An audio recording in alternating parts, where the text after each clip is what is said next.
अस्सलाम वालेकुम जी। जोर का जोर देखने वालों को हाफिज़ मोहम्मद इमरान खुश आमदेद कहता है। पाकिस्तान टीम की T20 मैचों की सीरीज़ आज न्यूजीलैंड में इख्तिताम पजीर हुई है और इसका नतीजा रहा है 4-1, यानी कि 4 मैचेस जीते हैं मेज़बान टीम ने और 1 मैच में फ़तह हासिल की है मेहमान टीम ने, जो कि पाकिस्तान की टीम थी। इसके बाद अब पाकिस्तान ने वहाँ पर वनडे मैचेस खेलने हैं, लेकिन इन 4 मैचेस में एक चीज़ बहुत वाज़े अंदाज में साबित हुई है, और ये कि पाकिस्तान कहीं भी मैच में नज़र नहीं आया उस मैच में जो उन्होंने हारे हैं। दूर दूर से मैचेस जीते हैं न्यूजीलैंड ने, जो कि आपकी सलाहियतों के ऊपर खालिस्तन एक सवालिया निशान है, और उसके साथ साथ आपकी सलाहियत के ऊपर भी सवालिया निशान है, सिलेक्शन के ऊपर भी सवालिया निशान है, आपके प्रोसेस पर सवालिया निशान है। ये क्या, इन तमाम क्या चीज़ें ज़ाहिर कर रही हैं मुसलसल नाकामियाँ? क्या पाकिस्तान इससे बाहर निकल सकता है या नहीं निकल सकता? और उसके बाद कप्तान की गुफ्तगू सुनते हैं तो वो ये कहते हैं कि ये नई टीम है, ये आगे अच्छा खेलेंगे और कुछ उनको मस्बत चीज़ें में इसमें नज़र आएंगी। क्या मस्बत है, इसमें बात करेंगे। हमारे साथ क्रिकेट कमेंटेटर राजा असद अली खान साहब मौजूद हैं। राजा साहब अस्सलाम वालेकुम। वालेकुम हाफिज़ इमरान साहब। कोई मस्बत चीज़ भी है इसमें, माँ सिवाय इसके कि हम दूर दूर से हारे हैं? ये जो आपने कप्तान साहब की बात की है, फिर हमारे जो हेड कोच हैं, अबूरी हेड कोच हैं, उनकी झूठी तसल्लियों के फ़रेब दे रहे हैं ये। और ये देखें, ये टोटल फिर आज फिर हमारे क्रिकेट की मकबूलियत को, हमारे इदारे को, हमारे क्रिकेट को एक शदीद धचका लगा है। और मैं अब इस नतीजे पर पहुँचूँ कि आप मत देखें इनके ट्रैक रिकॉर्ड, इनका नेशनल T20 में क्या परफॉर्मेंस है, फर्स्ट क्लास की क्या परफॉर्मेंस है। ये तो इसका ताल्लुक इन चीज़ों के साथ जो आज हुआ है। मिसाल के तौर बॉडी लैंग्वेज देखिए आप गेंद को बल्ले से खेलने से आ रही है बावजूद कोशिश के भी, या जगराते करते रहते हैं, या माहौल ऐसा है हा हा हा हा ही हु।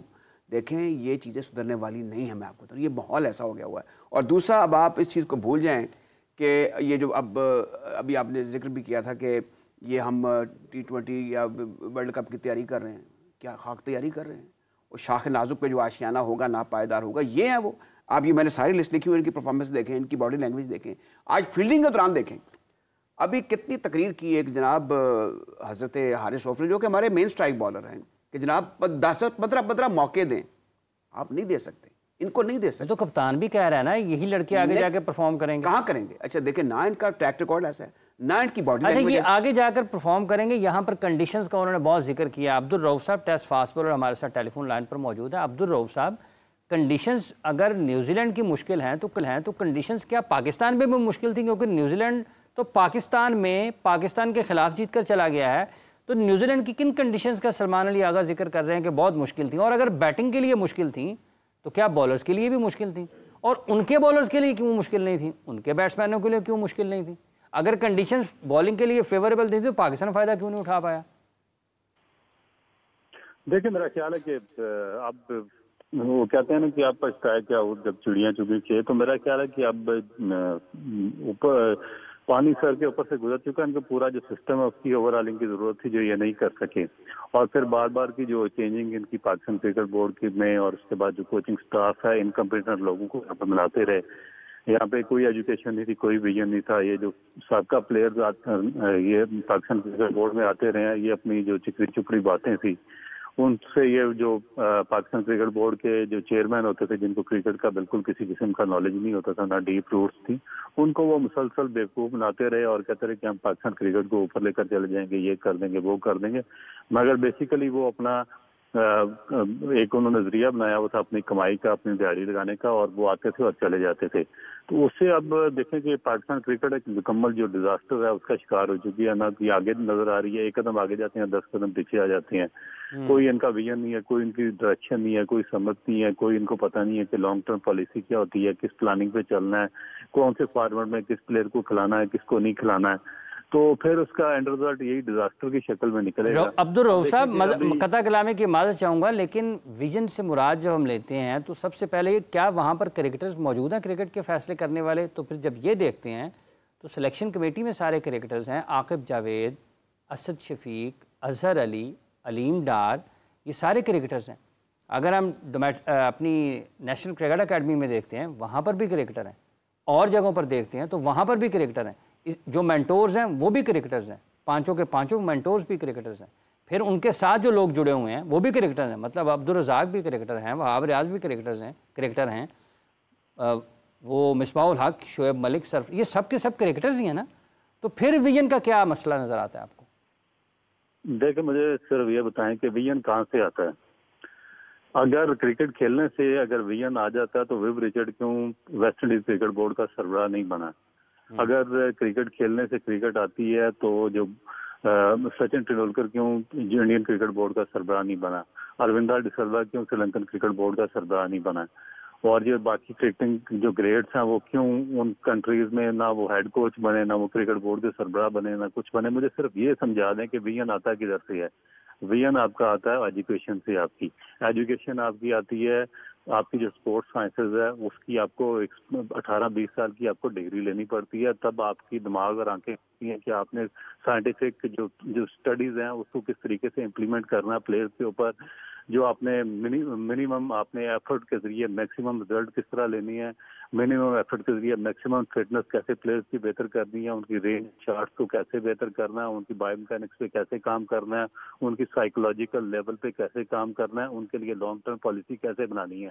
तो आप वही गधे घोड़े को एक ही जगह रख के आंक रहे हैं, चाहे आप 50 साल और भी इस तरह के रोते ना, कोई फर्क नहीं पड़ेगा जब तक आप एजुकेशन को नहीं लाएंगे। ये दुनिया। अच्छा, लेकिन ये जो अब्दुल रऊफ साहब कथा कलामी की मार चाहूंगा एक मतलब फिर करवा रहे हैं। आज 5वां T20 पाकिस्तान हारा है, शादाब खान को वाइस कैप्टन बनाया गया। अगर ये जो फैसले हुए हैं कप्तान और वाइस कप्तान के, और ये जो सिलेक्शन हुई है, आपको आप समझते हैं कि ये 26 के वर्ल्ड कप की और इस एशिया कप की तैयारी के लिए, और ये मेरिट यहाँ पर है, अगर एक्सपीरियंस को लिया जाता है तो तजर्बा है, उसकी बुनियाद पर ठीक किया फैसला? नहीं, कुछ भी नहीं है। ये टोटल है ही रॉन्ग है। उसको किस बेस पे वापस लाया गया? सारी नेपोटिज्म है, सारी करप्शन है, सारी ऑब्लिगेशन की गेम है। और फिर यही मैं बात बार बार कर रहा हूँ कि आपको डीप रूट्स का ही नहीं पता है। जो इनके कॉन्फ्लिक्ट ऑफ इंटरेस्ट ये है, कॉन्फ्लिक्ट ऑफ इंटरेस्ट है, जिनको ये पाकिस्तान क्रिकेट बोर्ड की सिलेक्शन कमेटी में डाला हुआ है। कोई अपनी अकेडमी चला रहा है, किसी का भाई अकेडमी चला रहा है, उसने अपने लड़के ऑब्लाइज किए हुए हैं, किसी का दामाद उधर हेड कोच लगा हुआ है, किसी का सुसर हेड कोच लगा हुआ है, किसी का सुसर मेंटोर लगा हुआ है, किसी का बाप खेल मेंटोर है तो बेटा अंडर-19 खेल रहा है, कोई खुद मेंटोर है तो जाके खुद वो 45 साल की उम्र में अपने आप को T20 में सिलेक्ट करा रहा है, कोई खुद मेंटोर है तो जाके कभी किसी टीम में अपने आप को सिलेक्ट करा देता है, कभी हेड कोच लग जाता है, कभी मैनेजर लग जाता है। तो ये फ्रॉड दुनिया में किसी जगह पे चलता है, सिर्फ पाकिस्तान में चलता है। इसी जरिए से ये शाहीन अफरीदी बार बार खेल रहा है, बगैर किसी परफॉर्मेंस के ये खेल रहे हैं। शादाब खान की सिलेक्शन मुझे बताएं, पिछले 4 साल की उसकी परफॉर्मेंस तो बताएं ना, कि किस बेस पे कहाँ पे उसने इंटरनेशनल या डोमेस्टिक में परफॉर्म किया जिसकी वजह से बार बार सिलेक्शन होती रही, वापस आता रहा। आज आपने सुफियान मकीम की बॉलिंग देखी है तो कितना बड़ा जुल्म है इस सिलेक्शन कमेटी में और इस मैनेजमेंट में।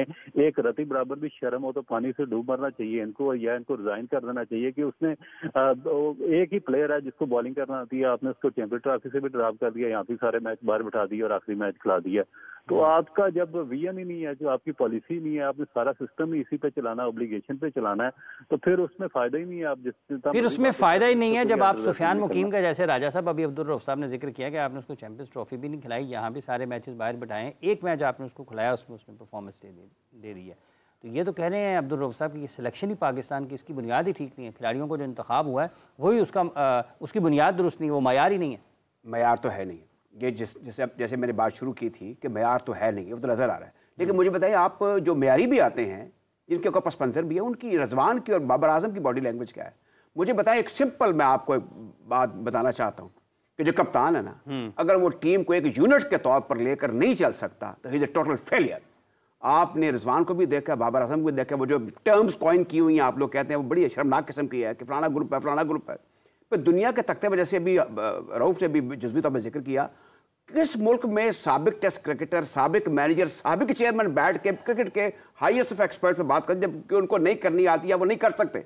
तो ये हमारे यहाँ ये भी हो रहा है। बहुत से लोग जो हैं वो दुरुस्ती हो सकती है कि अगर आप क्रिकेट ब्रॉडकास्ट के दौरान ही कुछ ऐसे लोग बिठा लें जो बता दें कि फलां पॉकेट में ये है, फलां पॉकेट में ये है, फलां पॉकेट में ये है। आपने रमज़ान में एक T20 टूर्नामेंट करा दिया, अब वहाँ पे सिर्फ मैं देख रहा था हाफिज साहब सिर्फ 4 मरतबा बेतहाशा 16 टीमें हैं, मैचेज हुए हैं, 4 मरतबा 200 का मैजिकल हिस्सा जो इनके लिए उन्होंने क्रॉस किया है। अच्छा, जो बिल्कुल कंज्यूम हसन अली कहीं नजर नहीं आते, वो टॉप विकेट टेकर हैं। तो इस पर देखना ये होगा कि प्रॉब्लम क्या है। प्रॉब्लम सिर्फ और सिर्फ आपकी एडमिनिस्ट्रेशन की है, not about the selection. Selection जो है इट्स इंपॉर्टेंट चीज। मुझे बताएं, आखिर में जी मुझे अब ये बता दें कि आप कौन सा इस वक्त शाहकार बाहर बैठा हुआ है जिसको आप ले आएंगे तो आपको एक रिलीफ महसूस हो जाएगा? नॉट एट ऑल, कोई भी नहीं है। ये सारा आपका एक माहौल क्रिएट हुआ है जिसका भी जिक्र किया गया कि इसमें नेपोटिज्म है, इसमें मिसमैनेजमेंट है, इसमें कॉन्फ्लिक्ट ऑफ इंटरेस्ट है, ये सारी चीजें ऐसी है। दूसरा, इंपॉर्टेंट चीज़ है कि चेयरमैन साहब को क्रिकेट आनी चाहिए, वो वीटो पावर इस्तेमाल करें। जब उन्होंने कहा जाके इसको देखो भाई स्पिनर को शामिल करो, तो फिर मीटिंग करके आ गए। जिनका भी सिलेक्शन का आपने जिक्र किया है, वो तू मेरा हाजी मैं तेरा बगोयम वाली बात है, वो आगे जी नहीं बिल्कुल ठीक टीम है। सारा पाकिस्तान खैबर से कराची तक और एक्सपर्ट जो हैं वो ये बातें कर रहे हैं कि हमें स्पिनर्स चाहिए। इंडिया ने स्पिनर वहां पे शामिल कर लिया, हम यहाँ पे कर सकते हैं। सुफियान मुकीम could have done wonders, जैसे कि जिक्र किया कि 2 for 6 in 2 overs, जब सारों को 18 रन बन रहे हैं हाफिज साहब, मुझे बताएं तो क्या तकलीफ थी उसको, उसमें क्या खूबी थी कि उसने सिर्फ आप आते ही उसने बोल्ड किया और क्लीन बोल्ड किया और फिर उसके बाद एक और विकेट हासिल की। फिर आप अपनी देख ले जो आपकी बॉडी लैंग्वेज है आपके तमाम फील्डर्स की, वो क्या करते रहे वहां पे, क्या उनका आपस में तालमेल था, कुछ भी नहीं था कुछ। ये जो अभी रऊफ साहब, जब हम अब्दुल रऊफ साहब एक तरफ बात कर रहे हैं मॉडर्न डे क्रिकेट की, और जिस तरह राजा साहब ने हवाला दिया इस नेशनल T20 टूर्नामेंट का कि वहां पर 200 रन ही नहीं हो रहे हैं, दूसरी तरफ IPL को देखते हैं, हर दूसरे मैच में 250, 280 रन, 284 रन भी हुए हैं।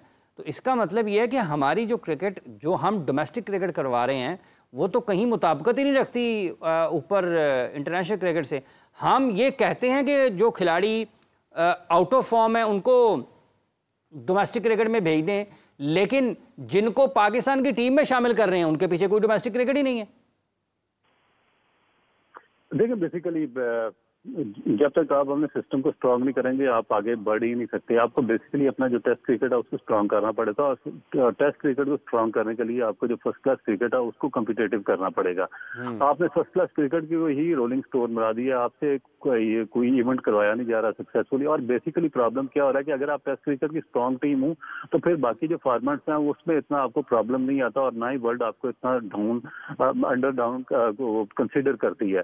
तो आप किसी ना किसी बेस पे वनडे में और जो T20 रैंक है उसमें आप अपनी पोजीशन ले लेते हैं। जिस तरह आपने देखा कि 2007 में जब पाकिस्तान की जो टेस्ट क्रिकेट की पोजीशन थी वो बेहतर थी, तो पाकिस्तान वर्ल्ड कप भी जीत गया T20 का। और उससे पहले भी जब पाकिस्तान की जो टेस्ट टीम स्ट्रांग थी, उसके पास बॉलर भी थे, बैट्समैन भी थे, तो इवन के उस वक्त पाकिस्तान में इतना ज्यादा T20 का कोई माहौल भी नहीं था, इवेंट भी नहीं होते थे, मगर उसके बावजूद जो पाकिस्तान की परफॉर्मेंस थी वो बहुत बेहतर रही है। अब जब T20 फ्लॉरिश कर गया बहुत ज्यादा, और हमने अपनी सारी की सारी कॉन्सेंट्रेशन उसी जो 20 ओवर थी उसमें महदूद कर दी। हमने अपने क्लब क्रिकेट से लेके अपने स्कूल कॉलेज और अपना जो डोमेस्टिक स्ट्रक्चर है उसको भी इसी T20 में डाल दिया, तो हमारी जो बेसिक जो टेक्निक्स थी वो खत्म हो गई हैं, हमारी जो इनोवेशन थी वो खत्म हो गई है। हमारे जो प्लेयर्स में जो एक ओवरऑल एक जो टेस्ट होता है टेस्ट क्रिकेट का, जो फर्स्ट क्लास क्रिकेट से आता है, जिसमें उनका स्टैमिना का टेस्ट होता है, उनके एंडोरेंस का टेस्ट होता है, उनकी टेक्निक का टेस्ट होता है, उनकी हर चीज वहाँ पे टेस्ट होती है। वो जब चीज खत्म हो गई तो हमने 20 या 15 ओवर पे प्लेयर्स को पकड़कर पाकिस्तान टीम में डालना शुरू कर दिया, तो वो हमारा असल डिजास्टर था। अब देखिए कि हर जो क्रिकेट है, जो इंटरनेशनल क्रिकेट है, उसके प्रोटोकॉल होते हैं। आप जो लड़के 20 ओवर के लिए सिलेक्ट करते हैं T20 से, ये टेप बॉल से आते हैं, इनका कोई लेवल नहीं है, ये 6 ओवर में आपका मैच खत्म करवा देते हैं। इनको बेसिक एथिक्स और मोरालिटी का ही नहीं पता है कि आपने इंटरनेशनल क्रिकेट खेलनी कैसी है। शर्ट इनकी बाहर होती है, इनको शर्ट पहनना ही नहीं आती बेसिकली, तो इन्होंने आगे इंटरनेशनल क्रिकेट क्या खेलनी है। तो इसमें हम डाउनफॉल पे जाते चले गए, और इसमें आगे हमारा मजीद डाउनफॉल आएगा जब तक हम फर्स्ट क्लास क्रिकेट को, क्योंकि असल इशू क्या है, अब बार बार मैं क्यों रो रहा हूँ, अब मुझे पता है कि जो फर्स्ट क्लास क्रिकेट है उसके बगैर आप अपना सिस्टम ठीक कर ही नहीं सकते, और जो जब तक इनकम्पिटेंट और पैराशूटर यहाँ पे पाकिस्तान क्रिकेट बोर्ड में रहेंगे, इसके जो पैनल है उसमें रहेंगे, आपकी फर्स्ट क्लास क्रिकेट इंपॉर्टेंट हो ही नहीं सकते। वो इंपॉर्टेंस देने को तैयार ही नहीं है फर्स्ट क्लास क्रिकेट को, उनको ये ही नहीं पता कि फर्स्ट क्लास क्रिकेट की कितनी बड़ी इंपॉर्टेंस होती है। आपने देखा कि इंडियन क्रिकेट में जो उनके 3 टॉप क्लास प्लेयर्स थे, जो कि बहुत अरसे के बाद उन्होंने अपनी इंटरनेशनल टीम को दिए थे, जब उन्होंने वायलेट किया अपना फर्स्ट क्लास जो डोमेस्टिक स्ट्रक्चर था और उसमें जो अपना कॉन्ट्रैक्ट था उसको वायलेट किया, उन्होंने तीनों को सेंट्रल कॉन्ट्रैक्ट से निकाल दिया। तो ऑस्ट्रेलिया, इंग्लैंड सारे इसी तरह के स्ट्रॉन्ग डिसीजन लेते हैं। यहाँ पे हम बिल्कुल ही हमारी प्रायोरिटी में शामिल ही नहीं है हमारी फर्स्ट क्लास क्रिकेट। हम जो थोड़ा सा हमारी विंडो मिलती है 15-20 दिन की, उसमें हम फर्स्ट क्लास टूर्नामेंट करवा देते हैं और उससे जान छुड़ाते हैं, और जो पैसा बनाने का काम है T20 उसमें सारी जो एनर्जीज हैं वो झोंक देते हैं, जिसकी वजह से हमारा सारा का सारा जो स्ट्रक्चर है वो तबाह बर्बाद हो रहा है। तबाह बर्बाद हो रहा है। राजा साहब, जैसे आपको लगता है कि अब पाकिस्तान की टीम को या पाकिस्तान क्रिकेट बोर्ड को या पाकिस्तान के खिलाड़ियों को जो बड़ी टीमें हैं वो इतनी संजीदा नहीं लेंगी जो हालात हमारे हो चुके हैं? मुझे यूँ लग रहा है हाफिज इमरान साहब कि हमारा ये 2025 में अब इसका माहौल देख रहे हैं ना, हमने इसके लिए तैयारी नहीं की हुई थी। We are not fit for that. वो जो लक्ष्मी है उसको देख देख के ये बरंगे अख्ता हुए हैं। ये समझते हैं तू नहीं और सही और नहीं और सही। ये जो लड़के वहाँ पे गए हुए हैं, मुझे तो इनमें से अक्सर कुछ आवारा मनस भी लगते हैं जो कहते हैं चलो ट्रिप हो गया, विंडो खुल गई, उधर जाओ लीग खेलो, उधर पैसे डालेंगे। ये जो नाइट होती थी, नहीं तो उनको मुंतखब कौन करता है ना राजा साहब? मुंतखब करने वाले। अब ये उन पे सवाल है कि उन्होंने वो एक जो डेडिकेशन डिटर्मिनेशन में इंडक्ट किया ये नहीं कि जब आपके हेड कोच भी ये कह रहे हैं, आपके मेरे बड़े अच्छे दोस्त हैं, जब कह रहे हैं कि जनाब नहीं जी खेलोगे तुसी, उनको कहो नहीं तुम्हारे बंदा चढ़ा हुआ है, come up with the performance. जब उनको पता चल गया है, अब वो देखे, मैं उस दिन कहना नहीं चाह रहा था, आपसे मेरी मुलाकात हुई जब प्रोग्राम में, वो जो हुसैन नवाज हैं, हसन नवाज जो हैं, वो मिड विकेट भी उनसे मिडल नहीं हो रही। अच्छा, फिर उनका ये वाला हिस्सा है, ये वजन आगे डालते नहीं थे। मुझे पूरा पता था कि इनको इन्होंने यहाँ से पकड़ना है और पॉइंट पे इनका कैच हो जाना है। वो बड़ा एक तरन वाला है। देखे उनके पास जो डेडिकेटेड किस्म का वीडियो एनालिस्ट है ना, वो हर पैर उसके पास जाके एक इन्फॉर्मेशन ले सकता है। अब आपके साथ भी वीडियो एनालिस्ट गया हुआ, आज जिस तरीके से हारिस रऊफ साहब बाउंड्री लाइन के अंदर खड़े हुए जितनी बातें बनाते हैं, ये मुझे 30 साल पहले भी फॉरेन कोच ने बताया था कि जब आप हिट लग गए तो यू कैन गो इजी, 2-3 कदम पीछे चले जाए, आगे आना आसान होता है। उसके बाद उन्होंने मौसूफ ने कैच ड्रॉप किया, छिक्का भी करा, फिर पीछे देखते कि अच्छा ये 3-4-5 फुट में अंदर खड़ा हुआ था, कोई बात नहीं, क्योंकि पूछने वाला कोई नहीं है, क्योंकि उनके ऊपर कोई प्रेशर नहीं है। उनको पता है कि मेरी पोजीशन जो है ना वो मुस्तकिल। दूसरा, आपने इंडिया की बात की ना, अब ये सारे दुनिया जहान के गम में बार बार कहता हूँ क्रिकेट बोर्ड ने अपने जिम्मे ली हुआ। आप पंजाब क्रिकेट एसोसिएशन, आप महाराष्ट्र में चले जाएं, आप जहां जहां एसोसिएशन हैं वो तगड़ी डेमोक्रेटिकली इलेक्टेड हैं, और अगर उनको बीसीसीआई कहे कि हम वहां पे डॉग लगाएंगे, वो कहे खबरदार, हम तुम्हें ऐसा मजा चखाएंगे, हम तुमसे ज्यादा डेमोक्रेटिकली इलेक्टेड हैं, और सारा पैसा वहां डिस्ट्रीब्यूट होता है। हमारे जो बोर्ड के लोग कह रहे हैं ना कि हमारे पास 3 अरब रुपए हैं, we are the third richest, ये सारा ढोंग है। ये पैसे उनके हैं जिन्होंने कन्वर्ट अपने ऊपर कर लिए हुए। अब मैं ये भी नहीं कह रहा कि इनके आपस में लड़ाई शुरू हो जाए, कुछ ऐसा सिलसिला शुरू हो जाए। जब तक आपके यूनिट जो हैं वो अपना काम नहीं करेंगे, आप टैलेंट हंट शुरू कर देंगे। अब टैलेंट हंट का ऐलान हो गया। अब इसके बाद क्या हुआ कि आपके सिलेक्टर क्रिकेट बोर्ड के जाके रीजन की टीमें सेलेक्ट करते हैं। भाई आपका काम नहीं है, उनको अलाउ करें, उनको डेवल्यूट करें। और आप जब तक ये क्रिकेट को फैलाएंगे नहीं, उनको कहेंगे अपने अपने हिस्से का काम ना करो, आप कैसे लाखों करोड़ों लोगों को मैनेज कर सकते हैं? राजा साहब, आपने हसन नवाज का तो जिक्र किया, लेकिन कप्तान की तो परफॉर्मेंसेस बड़ी अच्छी रही हैं, बहसियत बल्लेबाज तो उन्होंने बड़े रन किए हैं। ये आपने दुरुस्त कहा, मैंने इनको देखा था पहली मरतबा तो मेरा इनका बारे में अच्छा इंप्रेशन था, लेकिन अब वो क्या है, इनको एक टीम दे दी गई है।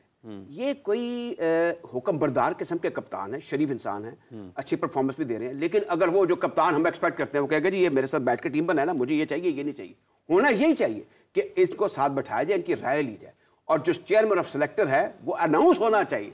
वो बोर्ड अनाउंस ट्रेडिशनली करता रहा, वो चेयरमैन ऑफ सेलेक्टर भी अनाउंस नहीं किया। अब उसमें भी पता नहीं कौन बीच में दीदा या ना दीदा किस्म के हाथ हैं जो उसके अंदर को टीम के अंदर को किसी को डालते हैं किसी को निकालते हैं, ये भी समझ में नहीं आती। और ये जो टीम जिसका ऐलान किया गया है इसमें कतई नजर इसके कि ब्लू आइड भी हैं, लेकिन जो कुछ भी है वो जो नहीं वो कौन आपको आप सारा दिन उनकी बात करते हैं, बात सिर्फ ये नहीं, आप वनडे की बात कर लें। राजा साहब, आपके ख्याल में कौन है? देखिए वो चहीते कौन है? अब देखें ना, अब शादाब के ऊपर उंगलियां उठ रही हैं। नूर नजर कौन है? वो अब उनका देखें, उनका भी कॉन्फ्लिक्ट ऑफ इंटरेस्ट की बात हो गई है। हाँ। और वैसे उनकी कोई जस्टिफिकेशन टीम में नहीं बनती। आई एम टेलिंग यू, वो जिस किस्म की बॉलिंग करते हैं, अब उनको एक कर दिया गया, फिर अब पहुंच जाएंगे वहां पर बड़ी जल्दी। राणा साहब भी, फहीम राणा साहब भी, फहीम अशरफ जो है, उनके बारे में भी है कि अच्छा उनकी परफॉर्मेंस देख रहे हैं ना आप। अच्छा ये चीजें सारी अपनी जगह है। मैं तो ये कह रहा हूं कि जब आपकी डिलीवरेंस है that very date that very moment, अब वो देख रहे आज हुआ। लेकिन राजा साहब, एक और सवाल यह है कि क्या किसी को कोई एहसास है कि पाकिस्तान की क्रिकेट के साथ हो क्या रहा है? ये बड़ी जबरदस्त वो हल्के जो अहमियत रखते हैं, वो राहदारियां जो बासर हैं, जिनकी सोच अगर ये हो कि पाकिस्तान की क्रिकेट का कुछ ख़राब हो रही है, तो वहाँ पर तो मेरा ख्याल है ये आपके इसमें एक और एस्पेक्ट है। अच्छा, इसमें अब हर शख्स को अपने तौर पर देखें ना, there is no person like Ijaz Butt in Lahore. Karachi में भी कोई वो मुनीर हुसैन या वो जब साहब आवाज़ बुलंद करते थे, अब वो सारे यहाँ पर भी मरहूम अब्दुल कादिर बहुत आवाज़ बुलंद करते थे। अब देखें, वैसे अगर अब्दुल कादिर आज होते तो उनका भी सन इन लॉ खेल रहा होता। हाँ।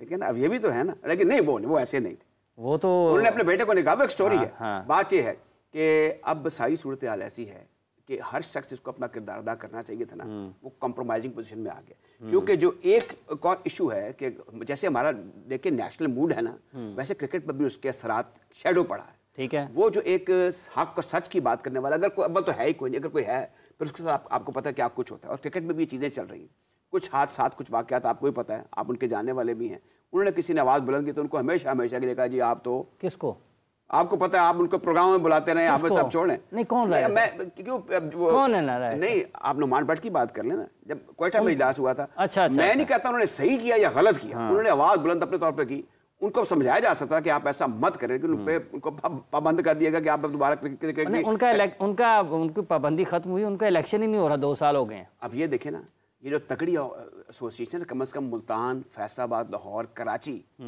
और पिंडी, सियालकोट ये अच्छा सियालकोट देखें अब तो खैर बाहर हो गई है। सियालकोट के कहां से बाहर शानदार ये टी20 हाँ जी लाहौर ने मैं उनको हराया, मेरा आई एम नॉट श्योर लेकिन मेरे लगता है उन्होंने उनको ही हराया लाहौर ने सियालकोट। हाँ वो बड़ा बहुत बड़ा, आपको पता है वो तो इंडिया भी टूर करने लगे थे जब हमारे ताल्लुकात ठीक थे, तो एक बड़ी तगड़ी एसोसिएशन थी। अब हर जगह बिगाड़ पैदा हो रहा है और ये इसको आप कंट्रोल नहीं कर सकेंगे अनलेस अनटिल आप, हमारे चेयरमैन साहब जो हैं वो बैठ कर, अखलास वाले उनकी नीयत पर मुझे शक नहीं, लेकिन अमल में जाहिर है कि उनको आगे किरदार का गाजी बनना पड़ेगा। मीटिंग्स कर रहे हैं वो, और ये है कि थोड़ी सी तब्दीली लेकर आए। दूसरा मैं देखें, अब जैसे अभी जिक्र कर रहे थे अब्दुल रऊफ भी, मैं ब्यूरोक्रेट्स जो उनके खिलाफ नहीं हूँ, और ये पढ़े लिखे लोग होते हैं और पाकिस्तान के बेहतरीन दिमाग होते हैं। क्रिकेट और चीज़ है, क्रिकेट के अंदर जब तक आपने क्रिकेट खेली नहीं, जो क्रिकेटिंग मैटर है, अहमद नवाज सुखेरा साहब को ले आते फिर वो क्रिकेट तो खेले हुए हैं ना, वो उनका सुखेरा साहब उनके भाई भी खेलते हैं क्रिकेट, कम से कम उन्होंने वो मजांगलिंग की याद की तरफ से कोई फर्स्ट क्लास भी खेली हुई है, तो वो आगे आ जाएं। कुछ लोग ऐसे थे जिन्होंने क्रिकेट खेली, अच्छा कुछ लोग ऐसे भी हैं जैसे शाहिद मलिक साहब हैं, जैसे आपके मोइन अफजल साहब हैं, पिछले 50-50 साल से ग्राउंडों के अंदर जाके, अब मोइन अफजल साहब की माशाल्लाह देखें कि उन्होंने 40-51 का टेस्ट मैच भी लाहौर में देखा हुआ अपने सामने, 49 की भी क्रिकेट देखी हुई है, वो एमसीसी के मेंबर भी हैं, वो बोर्ड ऑफ गवर्नर्स, उनसे भी राय ले लें आप। अब सारे एज की साइड पर एक हल्का ये भी कहता है कि सेठी साहब को चेयरमैन बना दें। वैसे मैं बताऊं, अब ये मैं जब वो गए थे मुझे बड़ा दुख हुआ था, आई टेल यू, कि वो उसमें उनमें क्रिकेट उनकी स्किल सीख ली हुई थी वो, और वो एक कारोबारी आदमी है, फिर पस मंजर कैम्ब्रिज का है, फिर he is married in a good house, वहाँ से भी उनको एक इल्म की उसकी दौलत मिली। लेकिन अब हम ये करें कि जी इनको निकाल के उनको ले जाएं, तो ये भी बात, लेकिन सेठी साहब ने देखें जी यहाँ पर लाने में पाकिस्तान में वो वेल कनेक्टेड आदमी है, वेल वर्स्ड आदमी, और उन्होंने पूरा टाइम भी दिया। तो अब ये चीज़ें ऐसी हैं। लेकिन राजा साहब अब सवाल ये पैदा होता है कि अगर आपकी सलाहियत मशकूक है, आपकी इमेज पर सवालात, साख पर सवालात उठ रहे हैं, लोग आपको गैर संजीदा समझना शुरू कर दें, आगे बढ़ सोचना बंद कर दें, तो ये जो पाकिस्तान में क्रिकेट 2017 से जब पहला PSL का फ़ाइनल लाहौर में हुआ और उसके बाद मरहलावार हम पाकिस्तान में इंटरनेशनल क्रिकेट वापस आई और हाल ही में हमने चैम्पियंस ट्रॉफी की मेज़बानी की, तो ये तो सारी मेहनत फिर रायगा हो जाएगी। देखिए वैसे बावजूद इसके कि हमारे साथ हुआ क्या, 10 साल क्रिकेट नहीं हुई, बड़े बड़े हमें कुचोके लगे हैं। अच्छा हाफिज़ साहब, ये मैं आते हुए सोच रहा था, देखिए रमज़ान है, हमने 52 और 54 में जब हमने 2 क्रिकेट में फतवात हासिल की, तो हमारे मुल्क में ईद से ज़्यादा खुशी मनाई गई थी, हम लुटे फुटे, हमारे वहाँ से महाजर आए थे, मेरिट पर टीम बनती थी ना जी, वो मेरिट, वो देखे कारदार जैसा एक पिलर था। आज अब देखें एक और चीज़ है, ये जो आज ये बात, हर शाख में मिडजॉकर बैठा हुआ, नहीं तो वो तो ये मिडजॉकर इसका दौर, मुल्क बाबाए कौम है, कायदे आज़म शायर मशरिक़ हैं, डॉक्टर अल्लामा मोहम्मद इकबाल, स्टेडियम कज़ाफ़ी साहब के नाम पे है, और 2 एंड जो हैं, एक अल्लामा इकबाल के नाम कर दिया है। यार वैसे इनको तो आप बात करते हैं हाफिज़ साहब, शुक्र है कि आपका कोई तहरीक पाकिस्तान से, नज़रिया पाकिस्तान से थोड़ा सा लिंक रहा है। ये देखिए वैसे कितनी बर्बादी है कि 2 एंड, यानी उन्होंने तुसी 2 एंड देते हैं बड़े बंदियां नूं, स्टेडियम कैसे हो देना, VVIP स्टैंड कैसे हो देना, और एंड इज सब्जेक्टिव, बार बार इनको कर चुके हैं कि यार ये एंड जो होता है ना उस जगह से मंसूब होता है, अच्छा ये मशवरे कौन दे रहा है, ये मुझे समझ में नहीं आ रही, मशवरे कौन दे रहा है, इस पे मजीद गुफ्तगू करेंगे, उस बंदे को, उस मुशावरती कमेटी को ढूंढने की कोशिश करेंगे। बहुत बहुत शुक्रिया राजा साहब आपका, आप तशरीफ़ लाए, जितने भी लोग देख रहे हैं आप सब लोगों का बहुत बहुत शुक्रिया। प्रोग्राम का वक्त खत्म हुआ चाहता है, हाफिज़ मोहम्मद इमरान दौर का जोड़ की पूरी प्रोडक्शन टीम के साथ आपसे इजाज़त चाहता है, अपना ख्याल रखें, दोबारा मुलाकात होगी, अल्लाह हाफ़िज़।